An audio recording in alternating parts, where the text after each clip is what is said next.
Question paper जो leak हुआ है, सब्जेक्ट कोड होता है 101। ये 101 सब्जेक्ट कोड है हिंदी का पेपर। ये जो है लीक हुआ है आज, ठीक परीक्षा से पहले। और लीक ऐसा होता है कि विथ आंसर लीक कराया जाता है। ये आंसर और ये पूरा क्वेश्चन पेपर। जो ईमानदार बच्चे हैं, जो पढ़ाई लिखाई करते हैं, ये तो उनके साथ अन्याय है। या इस तरह का चीज़ें उपलब्ध कहाँ से होती हैं? मुख्यमंत्री खाली कहते हैं कि क ख ग घ ABCD का ज्ञान नहीं है, लेकिन शायद उनको आप नीचे रखिए, सोशल मीडिया या व्हाट्सएप का ज्ञान नहीं है। उनको क्या पता व्हाट्सएप के बारे में? ABCD कोई ज्ञान है मुख्यमंत्री जी को? पत्रकारों पे केस कर रहे हैं। अगर आपके मोबाइल में मैसेज आया तो आप पे मुकदमा होगा क्या? मीडिया, प्रिंट मीडिया के सभी भाई, बिहार विधानसभा का बजट सेशन का जो है दूसरा दिन है, जिसमें कि बिहार सरकार ने 1 साल का बजट पेश किया है। आप सब लोगों ने बजट को देखा, सुना। ये पूरी तरीके से जो बजट है, ये झूठ का पुलिंदा है। पढ़ाई, दवाई, कमाई, सिंचाई, सुनवाई और कार्रवाई का जिक्र तक इस बजट में नहीं रहा। केवल घोषणाएं, और ऐसी घोषणाएं जो फिर से दोहराया गया, जो 7 निश्चय 1 की बात है, वो भी अब तक पूरा 7 निश्चय 1 नहीं हो पाया। 7 निश्चय पार्ट 2 की बात की गई, लेकिन इसमें झूठ हम इसलिए बोलेंगे। आप सब लोगों ने देखा होगा, एक इंडस्ट्री, कारखाने लगाने की कोई जिक्र नहीं हुआ। बंद पड़े जितनी चीनी मिल, पेपर मिल, जूट मिल, उसका कोई जिक्र नहीं हुआ। फूड प्रोसेसिंग यूनिट्स की जहाँ तक बात थी, आप जानते हैं केला, मखाना, मकई, जो बिहार में जिसका उत्पादन होता है, जिस हिसाब से सेक्टर में फूड प्रोसेसिंग यूनिट अगर खोला जाए तो बिहार में काफ़ी लाभ हो, इसका कहीं कोई चर्चा नहीं। कोरोना काल के भाषण बजट का जब शुरू हुआ तो कोरोना काल का जिक्र किया गया, जिसमें कि साफ और साफ सरकार ने झूठ के सिवाय और कुछ नहीं बोला। क्या इंतज़ामी थी रेलवे का टिकट के बारे में, ये हम लोगों ने, आप लोगों ने भी देखा। कोरोना काल में जितना भ्रष्टाचार और जितना फर्जीवाड़ा डेटा के साथ बिहार सरकार ने किया है, देश में शायद ही कोई ऐसा राज्य है जिस हिसाब से भ्रष्टाचार या फर्जीवाड़ा हुआ होगा। बजट का में जो जिक्र किया गया कि भाई स्पोर्ट्स यूनिवर्सिटी लेके आएंगे, ये हम आपको बता दें कि स्पोर्ट्स यूनिवर्सिटी वो हमारे संकल्प में था। राष्ट्रीय जनता दल के मैनिफेस्टो में स्पोर्ट्स यूनिवर्सिटी का जिक्र था। कहाँ लाएंगे? तो राजगीर में। ये जो राजगीर में जो स्टेडियम कॉम्प्लेक्स बन रहा है, क्या उसी को नामकरण खाली स्पोर्ट्स यूनिवर्सिटी का दिया जाएगा? यानी काम तो हमारी जब महागठबंधन की सरकार थी, ये तब इसका शुरू किया गया। उस जमीन की घेराबंदी भी हमारे समय में ही हुआ। तो कहीं ना कहीं से ठगने की बात पूरी तरीके से बिहार को झूठ परोसा जा रहा है, जुमलेबाजी हो रही है। और कहीं भी रोज़गार देने की बात की गई कि 20 लाख जो है सृजन करेंगे। नौकरियां तो छोड़ दीजिए, बिहार सरकार जो है कोर्ट के ऑर्डर के बाद भी नियुक्ति पत्र नहीं देती है।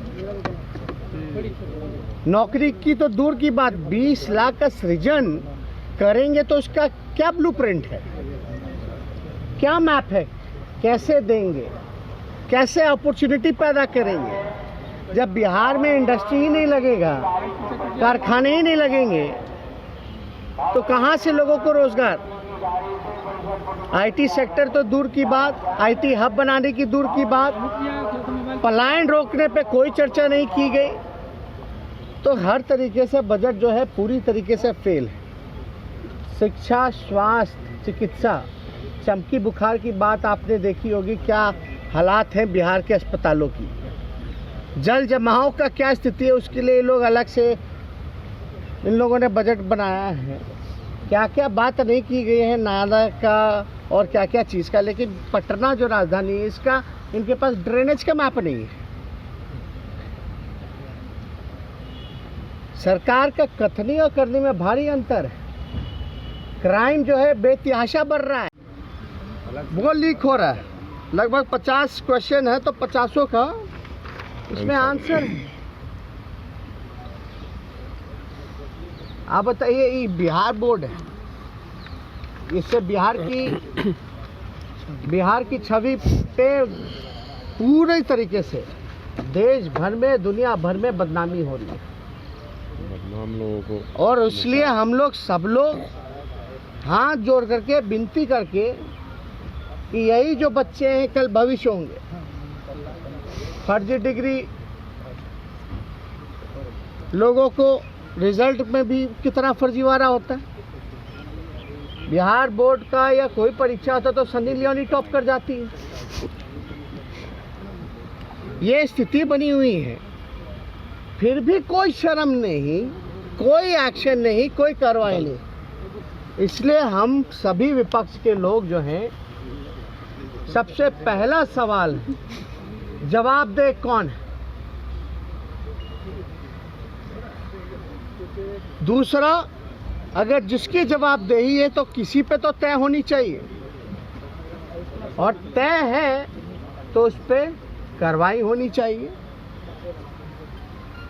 अगला, कार्रवाई के बाद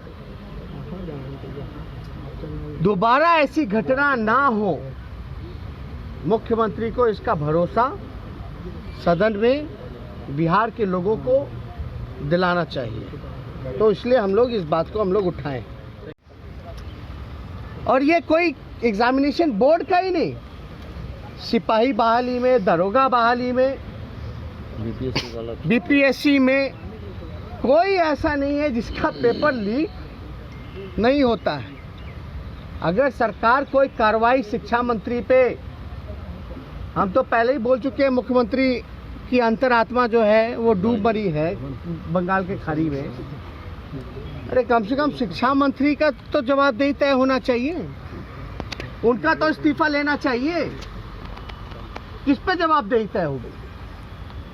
आप तो जिस पे एक्शन लेना चाहिए उसको आप प्रमोट करते हैं, उन अधिकारियों को, और वो अधिकारी जो है विज्ञापन में पत्रकार भाइयों को और ऑपोजिशन के लोगों को डरा रहे हैं, धमका रहे हैं और ज्ञान बांट रहे हैं। तो इसलिए हम लोगों का ये देखिए, ये कोई मामूली बात नहीं। एक क्वेश्चन पेपर में कितने बंडल, कितने पेजेस हैं? लगभग 10 से भी ज़्यादा पेजेस,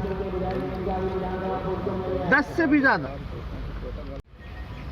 अब देखिए दूसरा, ये पहले पाली का था, यही वाला, अब जो है दूसरे पारी का भी जो है नीचे वो भी लीक हुआ है। सेकंड सिटिंग का भी कोड जिसका है 201 क्वेश्चन पेपर, किसी पे डेली लगातार जो है हर पेपर जो है लीक हो रहा है, लेकिन मुख्यमंत्री किसी पे कार्रवाई नहीं कर रहे। पूछ के जानकारी लिया जा रहा है। इसमें जानकारी क्या लेना? इसमें तो जो अधिकारी, जो लोग हैं जिनके जवाबदेही है, जिम्मेवारी है, उनको दंडित करना चाहिए। और हम तो कहेंगे कि जब तक शिक्षा मंत्री का इस्तीफा मुख्यमंत्री नहीं लेते, तब तक कोई सबक लोग सीखने वाला नहीं है। हमारी मांग है कि शिक्षा मंत्री का इस्तीफा देना चाहिए। हर बार जो है पेपर लीक हो रहा है, क्या कार्रवाई? सदन में आज भी हम उठ करके इस बात का हमने जिक्र किया, कोई गंभीर नहीं है सरकार, कोई गंभीरता नहीं। अगर ये हमारे पास पहुंचा है तो इसके दोषी हम नहीं हैं। ये पेपर लीक कैसे हुआ उस पे एफआईआर नहीं हो रहा, पत्रकारों पे एफआईआर हो रहा।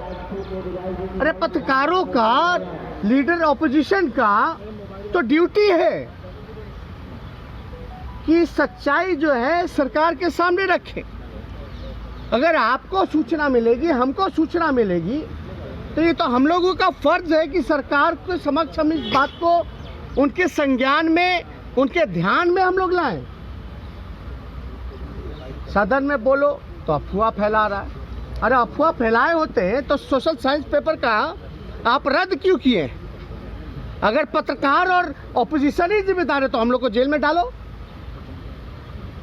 पत्रकारों को भी जेल में डालो, हम ऑपोजिशन लीडर को भी जेल में डालो। ये तो अन्याय है ना।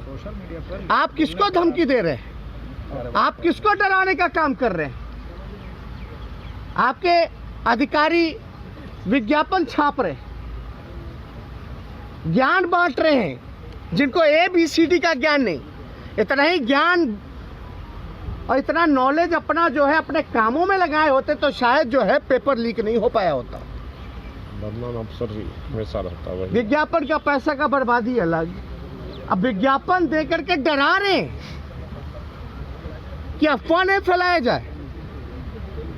उनको तो ये पता करना चाहिए कि पेपर लीक कहां से हुआ, कौन है भाई, कोई अधिकारी है या कोई स्तर का, लेकिन जवाबदेही किस पे तय होनी चाहिए। हम और आपका एक ही सवाल है, किसी ना किसी पे जवाबदेही तय होगी कि नहीं होगी, या इसी तरीके से बिहार के बच्चों के भविष्य के साथ खिलवाड़ होता रहेगा। हमारा तो स्पष्ट मानना है कि एक बार विधानसभा में सोशल साइंस का सूचित करने के बाद भी आज फिर जो है हिंदी का पेपर लीक हो गया। ये तो पूरी तरीके से निकम्मी सरकार है। पूरी तरीके से जो सरकार में बैठे लोग हैं वो निकम्मे लोग हैं। डिपार्टमेंट नहीं संभाल रहा, ये बिहार संभालने की बात कर रहे हैं, बिहार को बदलने की बात कर रहे हैं। यही नीतीश जी का राज है, यही बदलाव है बीजेपी का, यही आत्मनिर्भर अभियान है कि पेपर लीक होता रहे, पेपर लीक होता रहे आंसर के साथ, ना अधिकारी पे कार्रवाई होगी ना किसी और पे कार्रवाई होगी। मतलब एक तरीके से एक छूट है, एक परंपरा।